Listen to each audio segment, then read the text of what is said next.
Greetings and blessed Ostara.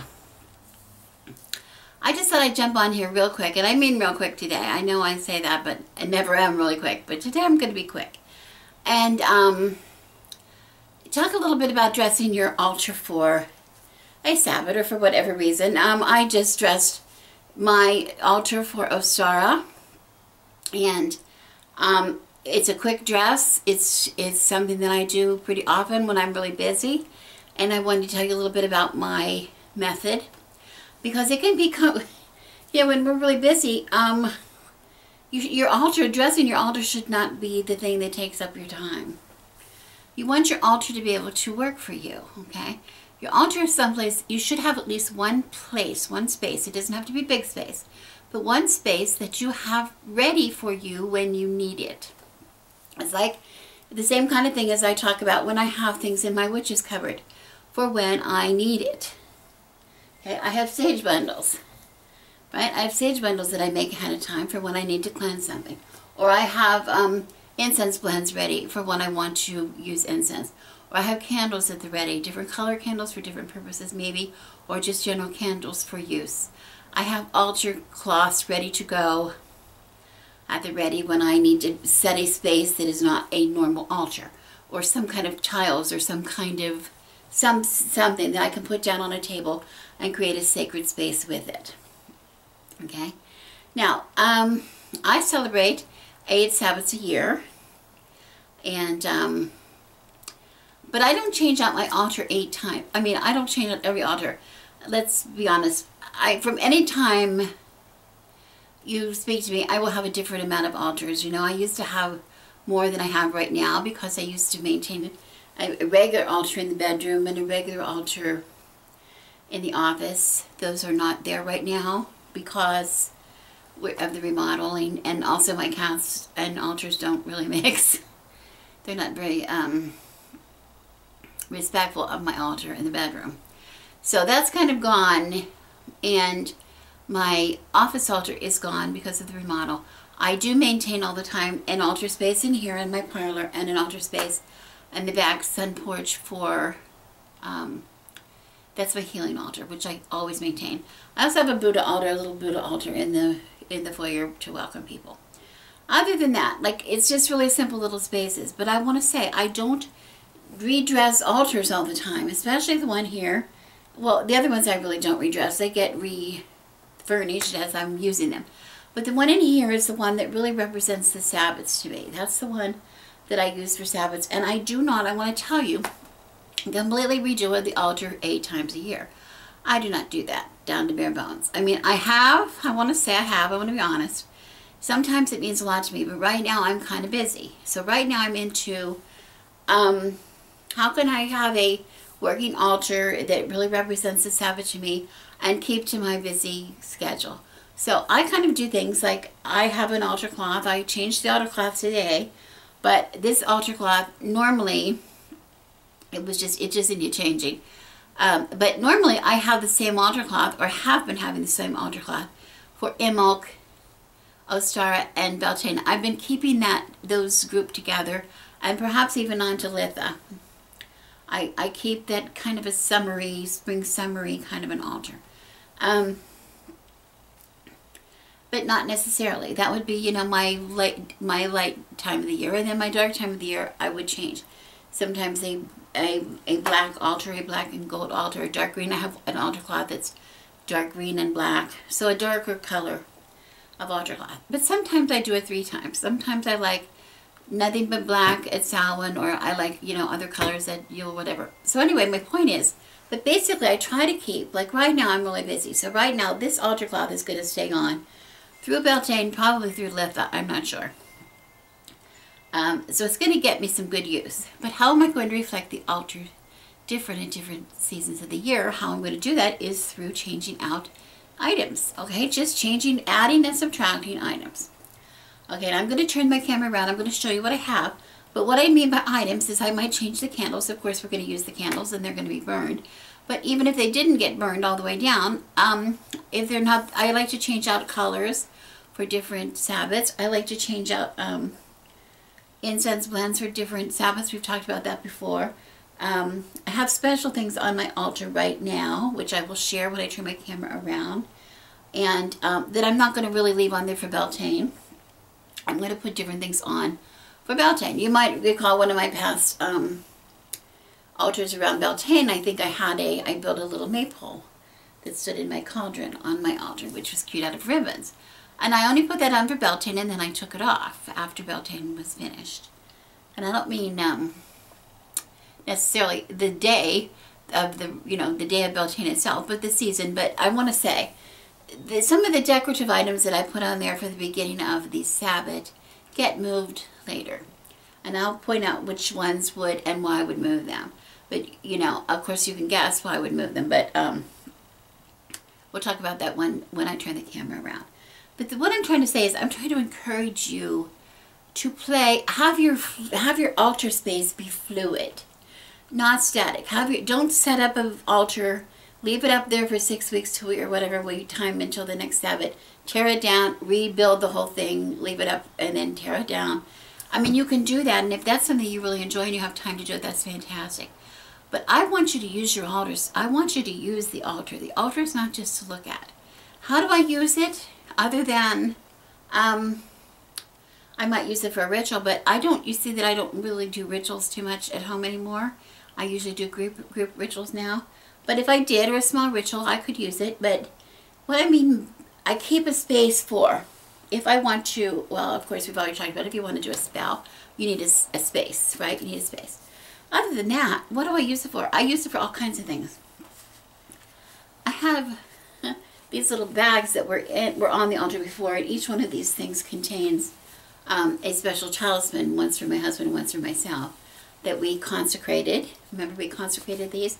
And they have been sitting on my altar until today. They've been sitting on there, just keeping chill. They're chilling out on my altar space. Rather than just leaving them somewhere where they're going to be messed with, somebody might mess with it or whatever, because it's a consecrated item. So if I'm not going to have it somewhere private, if I were to keep it out somewhere where I might be going to be using it or whatever, I would probably keep it on my altar. Other things that I keep on the altar, if I get a, let's see, if I get a new tarot deck, for instance, I want to say, oh, perhaps I would consecrate the tarot deck, but I have to say that I really don't usually consecrate a tarot deck. What I usually do is put the tarot deck, the new tarot deck, I carry it around as much as I can to get my juju on as much as I can, and shuffle, shuffle, shuffle, shuffle. But I also, when I'm not using it or carrying it anywhere, I tend to keep it on my altar. And then it is kept protected, you might say. Protected. I know people are going to say, what is it protected from? Just being messed with. Let's just say from being messed with. So I keep it on my altar. And then, it's going to be ready to serve me when I need to use it. What else do I keep on here? I keep on, I will put on things that I get from somewhere. Like I have right now candles, a couple candles. One was a gift from the last Sabbath I received. It was a gift, and so I'm using it now on the candle. Another one was a really special candle from a ritual that I participated in. So I'm finishing that candle up on my altar. Okay?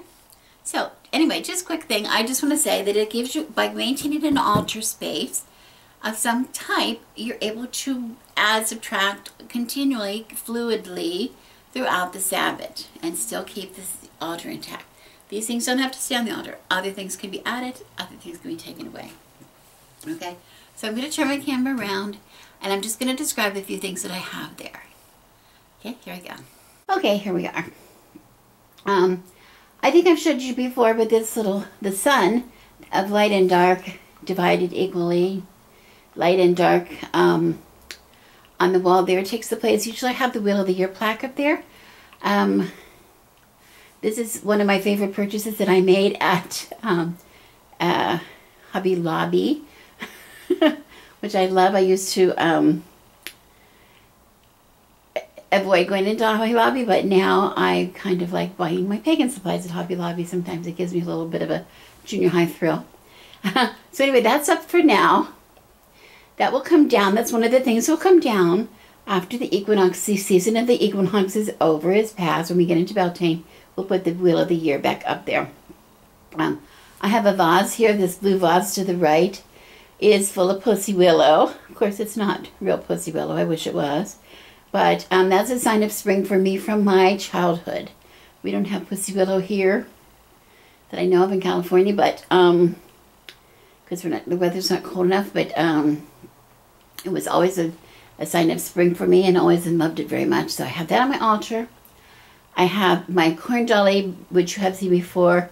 This is a corn dolly that I have made long ago. I made this for, I made it to use, and then I just fell in love with her and I couldn't burn her. So she comes out every year about this time. She's a representative of Bridget to us, the goddess Bridget, and she wears a necklace of garnet. I have some other candles that made some special things. I've got a chalice here representing the element of water. I have some smudge wands at the go, ready to go.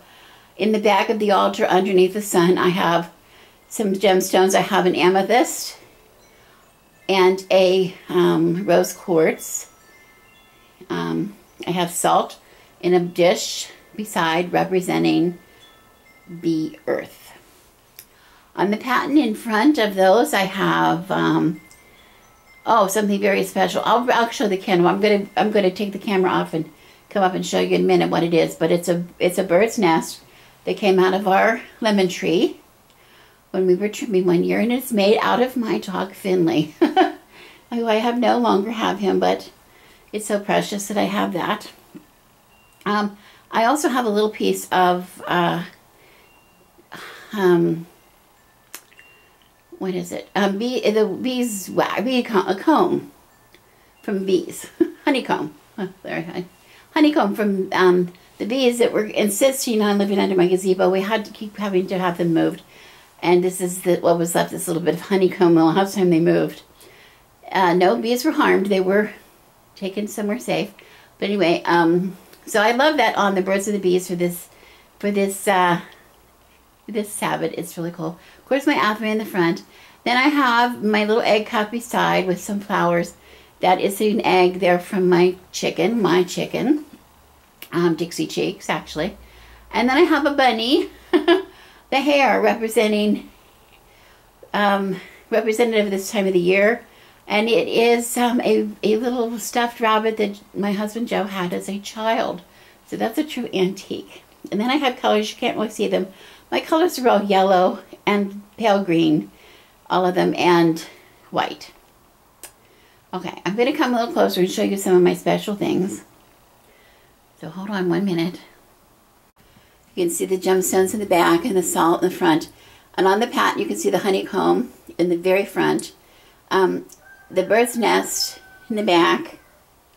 And let me see if I can get that better. I'm going to pick it up so you can see it. Whoops. And my love beads. Those are my love beads with a charm that a friend gave me.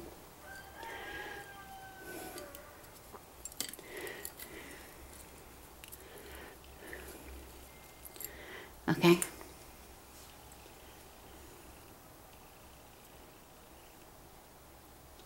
Here we go. Here's a little bird's nest. It's a hummingbird's nest, I believe. And it was from my lemon tree, and it's all lined with hair from my dog, which they harvested from the front yard and the backyard. We did not leave it out for them. I've seen other people say they're going to do that, but we have not actually done that. That's it's the third nest I found in a very short while in my yard, and the second nest that I have found that was made out of my dogs. Completely made out of my dogs. Okay. The egg cup here holding Dixie Cheeks' egg. It's green. I don't know if you can tell, but she lays green eggs. And then, of course, the green candle beside, which my friend gave me for gift. And the bunny and the candles in the background. Okay? Very, very simple. Very, very simple. There's my corn dolly. A very simple altar. Nothing fancy. Nothing fancy. Sage bundles from my sage and flowers from my yard, which I make all the time. And there's, of course, the pussy willow. Okay? So, anyway, nothing big. Nothing too fancy.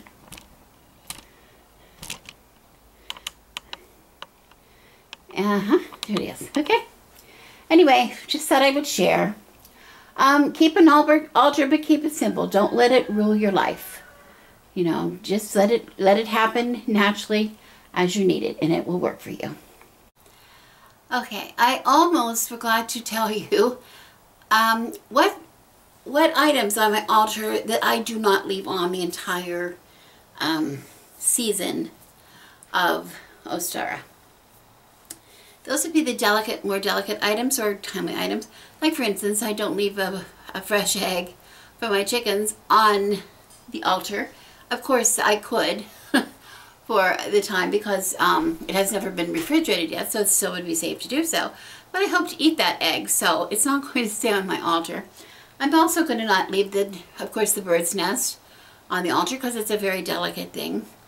And I use the paten, of course, in the center front of the altar. That's something that I use.